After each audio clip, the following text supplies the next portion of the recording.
Tal como lo habíamos anunciado, vamos a iniciar la conversación con la ministra de la Producción, Gladys Tribeño, que está amablemente en nuestros estudios. Bienvenida, ministra, gracias por estar con nosotros. Gracias, Raúl, por la invitación. Bueno, pues yo recuerdo la última vez que hemos conversado, que era un poco los inicios de lo que ha devenido en una tormenta, que no es una tormenta artificial, es una tormenta que supone en verdad lo de siempre, es decir, que frente a la idea de normalizar una situación, inmediatamente surgen pues debates y detractores de la idea y gente que propugna otros cambios. En el caso de la pesca, en verdad, es una larga sucesión, casi una historia, ¿no?, plena de muchísimos años en la que el Estado y los industriales y los pescadores artesanales se enfrascan, y uno tiene la tendencia a pensar, ¿alguna vez se pondrán de acuerdo o no?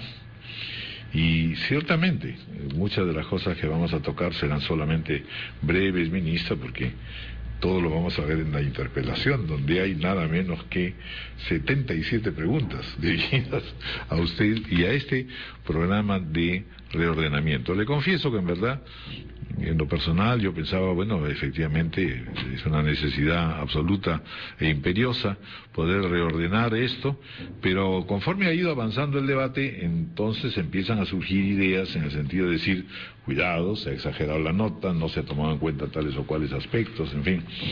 Exactamente, ¿conviene usted en que a lo largo de estas 2 o 3 semanas de debate se puede y debe conversar de nuevo y revisar la norma, o esta es inamovible? A ver, Raúl, has dicho bastantes cosas al empezar, y yo creo que vale la pena señalar que, como tú mismo has comentado, durante los últimos años lo que se ha visto es que cada vez que había un intento de reformar, de ordenar el sector, que no viniera del sector mismo, porque obviamente cuando la norma había sido hecha por el sector privado, esa sí se aceptaba y se impulsaba. Cuando el Estado, con distintas gestiones, han estado en el Ministerio de la Producción y han querido impulsar una reforma, denunciado una situación que se evidenciaba en el sector pesca, inmediatamente ha habido una gestión de intereses que lograba que esa gestión pasara, que diera un paso al costado. ¿Desacreditar las medidas o...? Exactamente, eso ha sido una práctica. Entonces, ahora nosotros estamos trabajando y nosotros no vamos a dejar de profundizar la reforma que se está impulsando, porque estamos convencidos que es lo mejor para el país. Bueno, pero podemos mejorar lo que sea, pero la línea y la línea base del ordenamiento, que es reconocer que el sector estaba desordenado. De acuerdo. Eso no va a cambiar. Eso pareciera que de alguna manera se ha avanzado y lo reconocen algunos empresarios. Lo que no quiere decir, pues, en definitiva, que todo sea un acierto, porque lo que se dice es, Gladys Tribeño es una persona respetable y responsable, pero no conoce del tema de la pesca y se ha dejado influir por otras personas que tampoco lo conocen. Y finalmente, la verdad es que tenemos ejemplos de convergencia entre gobierno y sector privado que ¿por qué no se da en la pesca? Porque efectivamente siempre habrá un conflicto de intereses, pero la necesidad imperiosa es combinar producción, desarrollo nacional, los precios hoy día de la harina de pescado que convienen tanto a la economía nacional, y al mismo tiempo no colocarse en una posición terca de decir no voy a mover un ápice lo que ya he aprobado. A ver, lo que nosotros estamos diciendo es que siempre se puede mejorar, todo es perfectible, nosotros somos seres humanos, pero la esencia de la norma, la base del ordenamiento, eso se va a mantener. Y esto que tú estás señalando de las acusaciones, de que la ministra no conoce, la ministra ha estado acompañada en todas las presentaciones en el Congreso, en las conferencias de prensa que hemos dado sobre el tema en el Ministerio de la Producción con los científicos de IMARPE. Nosotros hemos estado siempre acompañados de ellos. Que no han sido muy explícitos, dicho sea de paso, ¿no? Siempre han sido... No, bueno, ¿por qué no salen los de IMARPE a explicar desde un punto de vista técnico, científico, cuál es la situación? Porque Raúl, si no se politiza exclusivamente el tema. No, justamente, ellos han estado con nosotros acompañándonos y han respondido todas las preguntas que se les han hecho en la Comisión de Producción del Congreso. Ahí no hablaba la ministra, hablaban los científicos de IMARPE. En la conferencia de prensa han explicado todo. Entonces, los científicos no pueden estar respondiendo cada denuncia política que se hace en un medio de comunicación, porque tienen que hacer su trabajo, que es investigar. Pero los científicos de IMARPE me van a acompañar en el proceso de interpelación y van a estar a mi costado para responder todas las preguntas que haya que responder. Y solamente para terminar con esta acusación de que la ministra no sabe, que yo voy a tener la gran oportunidad de explicarle al Congreso de la República y a todos los congresistas y a todo el país cómo nosotros nos hemos encontrado el sector pesca, cada uno de los aspectos que hemos encontrado como problemas en el sector pesca, de las grandes, de las medianas, de las pequeñas. Vamos a tener la suerte, yo diría, de poder decir un lado que no se ha contado en las últimas semanas, la historia que no se ha contado. Pero lo que sí, Raúl, solamente permítame decirlo, lo que nadie puede negar es que las amas de casa sí saben, y a ellas nadie les va a poder decir que no saben cuánto cuesta el pescado y cómo el pescado ha subido 40% más del 2009 al 2012 y que no lo pueden comprar. Podrán acusar y decir mentiras sobre la ministra y el viceministro, pero a las amas de casa nadie les va a poder decir que no saben cuánto cuesta el pescado. Pero conviene usted en que sí necesitan seguir conversando, porque lo que no podemos vivir es en un enfrentamiento de la naturaleza que va adquiriendo esto. Porque al final de cuentas se trata de una actividad importantísima para el país. Pero por supuesto ¿o no? Que sí. La industria pesquera es fundamental. Pero por supuesto que sí. Ahora, la otra cosa es no confundir entre lo que se llama las empresas correctas, que tienen la legislación y la respetan, etcétera, y un grado de informalidad que ha sido siempre el cáncer de esta actividad. Y entonces ahí tienen ustedes los mecanismos de vigilancia, tiene el sector de la producción y la parte pesquera posibilidades de este control. Pues, según se alega, dicen que no, es decir, que las normas en realidad, como muchas veces en el Perú, son ideales, pero impracticables. A ver, acá no se confunde a ninguna empresa.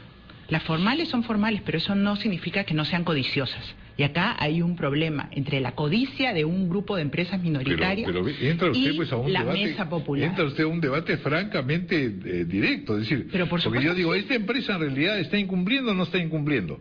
¿Es funcional o no es funcional? Pero si yo digo, esta empresa es codiciosa, ya no hay manera de conversar, pues, porque entonces le responden, usted, ministro, no sabe dónde está parada, y entonces ahí vamos. Don Raúl, acá el problema es que el único argumento por el cual se rechaza la norma es que la norma les genera más costos. Y eso es codicia, porque van a ganar lo mismo, van a capturar la misma anchoveta, nadie les va a afectar las cuotas. Lo único que se está estableciendo es una franja para que tengamos asegurado el consumo humano directo, para que las embarcaciones de menor escala, que ya están en un proceso de ordenamiento, porque se han dicho muchas mentiras, muchísimas mentiras relacionadas con las embarcaciones de menor escala. Para empezar, y va a ser bien cortito, las embarcaciones de menor escala tienen derechos legales para pescar anchoveta desde el año 2009. Son 615 embarcaciones de menor escala que han sido registradas por los gobiernos regionales. Eso es una menor escala relativa, ¿no es cierto? ¿Cuánto al máximo? Pescan de 10 a 32.6 metros cúbicos. Pues, por lo mismo, justamente esa es una de las razones por las que las hemos sacado de la milla 0 a la milla 5. Las hemos retirado. Ellas tienen que navegar por la segunda franja. Número 1, ya tenían derechos. Número 2, esas embarcaciones ya tenían que cumplir una serie de normas vinculadas a conservación del pescado. Tenían que estar sujetas a vedas, que ese control y esa supervisión nunca se dio. Tenían derecho, porque hoy día con normas que son antes del 005, tienen derechos para que finalmente el desembarque de pesca de anchoveta de esas embarcaciones en un 46% termine siendo procesado en plantas de harinas residuales, que tampoco son informales. Hay un grupo de plantas de harinas residuales que son ilegales, a las que se tiene que combatir con la policía y el Ministerio Público, pero hay otro grupo que son 34 plantas residuales que tienen también derechos y tienen credenciales para poder operar a lo largo del país. ¿Quién creó ese derecho para esas plantas residuales, para las plantas de reaprovechamiento? Todo eso es antes del 005. Por eso hay muchas cosas que se le atribuyen al 005 que no ha hecho. No ha hecho. Entonces, el 005 también dicen, ahora las empresas no van a tener control satelital. Mentira. Nosotros estamos publicando antes del lunes la primera lista de las embarcaciones que han pasado por el proceso, y antes de obtener el ZARPE para comenzar a pescar anchoveta, van a tener que instalar el control satelital. Antes de tener el ZARPE, para obtener sus permisos, ya como embarcaciones de menor escala, en el cambio de permisos de pesca artesanal a permisos de menor escala, van a tener que acreditar que tienen el control satelital. ¿Están sujetas a vedas? Claro que sí. En la última temporada de pesca, Raúl, las vedas, las 9 zonas de vedas que se aplicaron, estaban establecidas para las embarcaciones de menor escala, para las embarcaciones industriales y para las artesanales. O sea, hay muchas mentiras que se están diciendo y mucha atribución de todos los problemas que hay en esa categoría de embarcaciones al 005. Antes, tú mismo lo has dicho, esto no lo entiendo, hay mucha, digamos, actividad mediática relacionada con esto. ¿Por qué nunca antes hubo un llamado, un aviso, un reclamo del sector industrial de la aparición de estas embarcaciones? Sí, bueno, siempre ha habido en realidad, pero ahora ha adquirido, por eso digo, un matiz político cuando debió haberse mantenido estrictamente en el plano técnico. Eso es lo que en realidad, no solamente durante su administración, sino la anterior ministra también se vio envuelta en similares problemas. En otras palabras, existe o no una capacidad de diálogo, y que esto no afecte primero las medidas de reordenamiento, y en segundo lugar que tampoco se vea afectada una actividad que usted llama codicia, pero que es fundamental a los efectos económicos, y además sobre la cual hay la apoyatura económica para cientos de familias, para miles de personas y trabajadores, ¿no es cierto? Eso lo vamos a ver. Hagamos una pausa. Bueno, seguimos conversando con la ministra de la Producción, la señora Gladys Tribeño. Efectivamente, aquí tenemos que recordar entonces que seguramente hay aspectos positivos, pero sin embargo, ¿existen o no razones para los reclamos de los pesqueros? Partamos de ese punto. Y en segundo lugar, usted me estaba señalando fuera de micro que sí está usted conversando con los productores y que hay allí, no sé si diálogos consultivos, pero por lo menos sí existen puentes tendidos. Sí. Como te comentaba fuera ya cuando estábamos en la pausa publicitaria, nosotros esta semana hemos estado con la segunda empresa del país, a raíz de una operación de venta de acciones, una operación de compra de acciones, donde nosotros también de alguna manera hemos tenido algún tipo de participación, porque hemos recibido a los potenciales compradores en el Ministerio de la Producción, y les hemos explicado y hemos facilitado que ellos también se encuentren con los científicos de IMARPE, porque obviamente uno tiene que tomar una decisión de negocios sabiendo que hay un cuidado, un ordenamiento que garantiza el recurso en los próximos años. Nadie va a venir a apostar por un sector donde no se garantiza la sostenibilidad del recurso. Eso siempre se ha dicho, y siempre en realidad el recurso ha seguido existiendo. Sí, está fíjese, el año pasado ¿Hasta qué punto estos peligros pues son en realidad estacionales o son una línea permanente de agotamiento que ya pues debieron haber dejado sin peces el mar? Es decir, tampoco es así. Claro, ahí tenemos una gran bondad de la naturaleza, que es que la anchoveta, digamos, tiene esa capacidad de volver a aparecer, de volver a reproducirse y de surgir nuevamente. No obstante de que está pidiendo pasaporte para ir allí. Eso no es así. No quiere pasaporte, la anchoveta se queda en el Perú. Y una de las cosas que sí es importante señalar sobre lo que has mencionado es que no hemos vuelto a tener los niveles que teníamos en la década de los 70. O sea, ya nunca ha vuelto a haber esos niveles de biomasa. O sea, Perú ya lo perdió. Sin embargo, ese cuidado que hemos tenido, y eso espero que se pueda reflejar, porque los científicos nos han dicho que esta decisión de dejar las primeras 10 millas fue donde no pueden participar las embarcaciones de mayor tamaño, esto va a tener un impacto en lo que vamos a ir viendo en el mar, que pasa en el mar. Ya tenemos algunos pequeños indicadores. Fíjate tú que la sardina ha vuelto a aparecer en el norte. La corvina, el lenguado ha aparecido en mayores cantidades en el sur.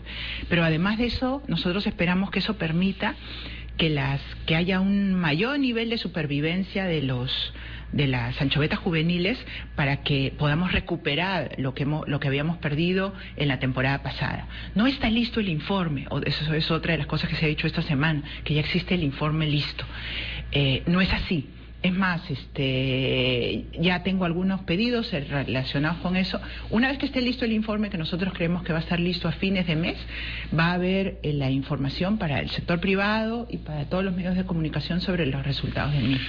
A ver, vamos a ver un poco el tema del día de los pequeños pescadores y la formalidad y la informalidad, que es donde se dice que en verdad si uno pone limitaciones, y se dice usted solamente puede pescar para consumo humano y no se coloca ese pescado para consumo humano porque los precios son mucho más bajos, se busca la manera de que tenga un tratamiento industrial, se le hace llegar. Entonces, ¿cómo va a funcionar ese control por un lado? Y por otra parte, en verdad, ¿existe o no una pesca industrial negra? ¿Y cómo se puede controlar o disminuir esto? Ya no es materia de legislación, sino estamos con un organismo y un conjunto de embarcaciones, técnicas, detectores que puedan disminuir la piratería abierta y que tiene una motivación económica explicable, ¿no es cierto? Sí, ahí hay dos partes, ¿no? En el caso de las embarcaciones que tienen derechos de pesca de anchoveta y de las plantas que tienen autorización para quemar anchoveta a nivel residual, nosotros hemos reforzado los controles a nivel de ese 005. Número uno, y en el marco de este proceso de implementación de la misma norma, nosotros ya hemos hecho una evaluación técnica y una evaluación legal de estas embarcaciones. En la primera lista, que habían 294 embarcaciones, nosotros nos hemos quedado, ellas han pasado revisión técnica en 224 casos. Hay 70 que no pasaron en ese primer momento, pero que ahora se han inscrito para pasar con DICAPI en esta segunda lista. ¿De cuándo? No, se han inscrito para pasar primero la revisión técnica. De esas 224 embarcaciones que sí lo han hecho, hay 41% que no van a poder salir a pescar. Así de riguroso va a ser el control que vamos a hacer. Y no van a salir a poder pescar porque en algunos de los casos de esas embarcaciones deberían volver a reconstruirse. Están en tan mal estado que están poniendo en riesgo la vida de los tripulantes. En los otros casos han aumentado sus tamaños de bodega en tal magnitud que no solamente van a merecer una sanción, sino que adicionalmente los trabajos que van a tener que hacer en esas embarcaciones les va a tomar por lo menos 12 meses para poder nuevamente poner a punto esa embarcación para poder obtener su zarpe y la posibilidad de pescar anchoveta. Y en los otros casos también van a haber varias sanciones porque se han excedido en un porcentaje en la capacidad de bodega, pero digamos que sus condiciones de navegabilidad, flotabilidad y estabilidad permiten que puedan seguir pescando. Entonces nosotros, esto no se ha hecho nunca, Raúl. Esta evaluación de estas embarcaciones que hoy día todo el mundo las llama piratas, no se había hecho nunca. Y la gente dice, pero se debió haber hecho el censo primero. El censo de INEI es un censo estadístico. Nos ha servido muchísimo justamente para definir lo que teníamos que hacer en el mar. Pero esta evaluación técnica, esta revisión técnica de las embarcaciones es la primera que se hace en la historia del Perú. A ver, bueno, entonces un argumento que se da es que no se debió haber dado este decreto supremo porque no existía un censo exacto de embarcaciones de menor escala. El informe de IMARPE, que también es otro factor que tendría que irse analizando, desmenuzando y sobre todo adquiriendo pues un carácter para que la gente común y corriente lo entienda, ¿no es cierto? Y finalmente las embarcaciones con sistema GPS. Si esto no está cubierto y completo, la verdad que la norma no se entiende. Es que justamente lo que te estoy diciendo es, a partir de esta primera lista, se va a especificar cuáles son las embarcaciones que ya pueden comenzar a tramitar sus permisos de menor escala en el marco del 005. ¿Ese es un proceso que demorará? No, ya estamos, ahora publicamos las listas y inmediatamente se activa la obligación de que ellas, al tramitar sus permisos de pesca, instalen el control satelital en sus embarcaciones para poder transitar por esa franja, número uno. Número dos, que es algo muy importante lo que tú estás preguntando y que me permite a mí, RPP, explicarle a todo el país, el 005 es una norma de ordenamiento. Pretende ordenar. Exacto, no pretende.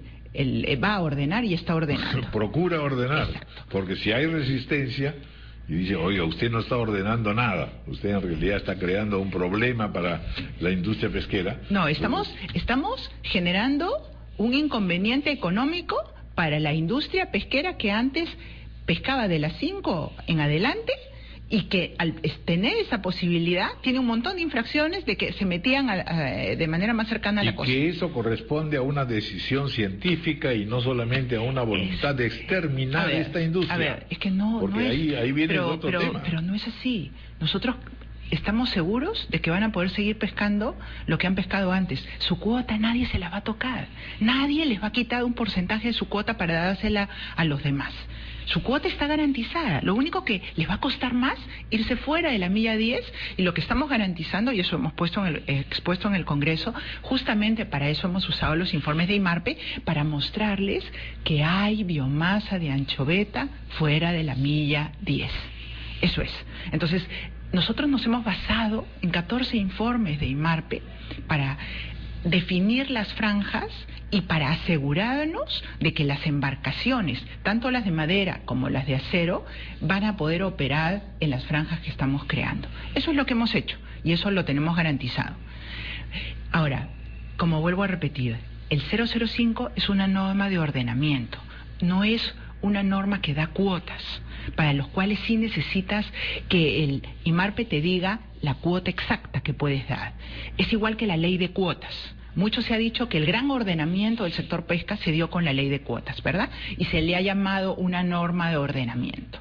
Esa norma, que si bien es cierto, tuvo como apoyo digamos el informe del Grupo Apoyo, esa norma nunca tuvo un informe de IMARPE. A ver que alguien me traiga el informe de IMARPE. Y es más, cuando se discutió esa norma, no hubo nadie de IMARPE que acompañara al ministro en su momento para defender la ley de cuotas en el Congreso. Entonces, eso es distinto, estamos en una situación distinta. Y quizás una de las cosas que valdría la pena señalar en el ámbito de lo que un ama de casa puede intentar entender de esta discusión, es que esta es la anchoveta, todo el mundo puede ver. Cuando tiene 12 centímetros la anchoveta, está en condiciones de ser capturada para la industria, para el consumo humano directo en general. Si no es una criatura todavía. Si no, todavía es una criatura. El gran desafío para nosotros es lograr que esta pequeña anchoveta llegue a la mesa popular, que los peruanos nos acostumbremos a comer más anchoveta. Las dificultades son de largo plazo. Son de largo plazo, es un trabajo y un esfuerzo porque nunca se ha comenzado antes. Porque además eso no se hace desde el sector pesquería, sino fundamentalmente desde el sector educación. Exacto, otros ministerios los que tienen. Pero nunca se ha hecho. Tenemos un país con desnutrición. Favorecer la comercialización. Y nunca favorecer. Se ha hecho. Exacto. Pero fíjate tú, acá está la cojinova. La cojinova come anchoveta como los huevitos y las larvas de la anchoveta. Cuando no hay anchoveta en el mar para ella, en esas millas, cuando hay mucha presión y mucho esfuerzo pesquero, va a buscar la comida. La cojinova tiene que salir y no hay cojinova o desaparece. Y en segundo lugar, acá tenemos a la caballa. La caballa no solo come huevos y larvas, sino come anchoveta juvenil y anchoveta adulta. Cuando no hay anchoveta en el mar, y para eso a eso nos referimos cuando hablamos de consumo humano directo, no solo cuando se consume directamente la anchoveta, sino cuando nosotros queremos comer caballa. Son pescados que han estado siempre en la mesa popular. Cuando afectamos la anchoveta, estamos afectando a la caballa. Estamos afectando no solamente a la caballa, sino también al bonito. Afectamos muchísimas pesquerías. Muchísimas pesquerías. No, por eso. En realidad, en el fondo, como es obvio, el tiempo nos va ganando y tendrá usted ocasión de extenderse mucho más en el Congreso, de modo que ahí estaremos todos atentamente. Pero lo que sí queda claro, en definitiva, es que, de alguna manera, está usted tranquila y segura. Va a tener dificultades en el Congreso, la apoya el gabinete, la apoya el presidente, y si como consecuencia de todas estas semanas de preocupación, de discusiones y de alternativas, habrá posibilidad de encontrar una solución intermedia. Raúl, siempre hemos estado dispuestos a escuchar, como ya lo venimos haciendo, y yo creo que cuando nosotros le contemos al país los hechos y las cosas que nos hemos encontrado en el Ministerio de la Producción y en el sector pesca, porque voy a tener la oportunidad de explicar todo lo que hemos hallado, todos los problemas y qué es lo que nos lleva a tomar la decisión, yo estoy segura que todo el país va a estar del lado de garantizar el pescado en la mesa de todos los peruanos. Muy bien, muchas gracias, ministra de la Producción Gladys Triviño, por haber estado con nosotros, lamentablemente con pocos minutos, porque como este es un tema delicado y amplio, y además que en realidad tiene que ver mucho con todas las actividades empresariales, industriales, alimentarias, es decir, es un asunto vital y delicado, ¿no es cierto? Así es. En el cual las expresiones excesivas hay que cuidarse de darlas. Siempre, pero también es verdad, hoy día justo leía una frase de Albert Einstein que decía, cuando a ti te toca decir la verdad, la elegancia hay que dejársela a los sastres, a los diseñadores. Cuidado que de repente, por no tener esa elegancia, nos va a dejar calados. Sí, no va a pasar. Los diseñadores son necesarios también. Siempre son necesarios, pero hay que dejárselas a ellos. Uno tiene que decir la verdad, Raúl. Y a eso voy a ir al Congreso, a decir toda la verdad. Muy bien, muchas gracias. Gracias.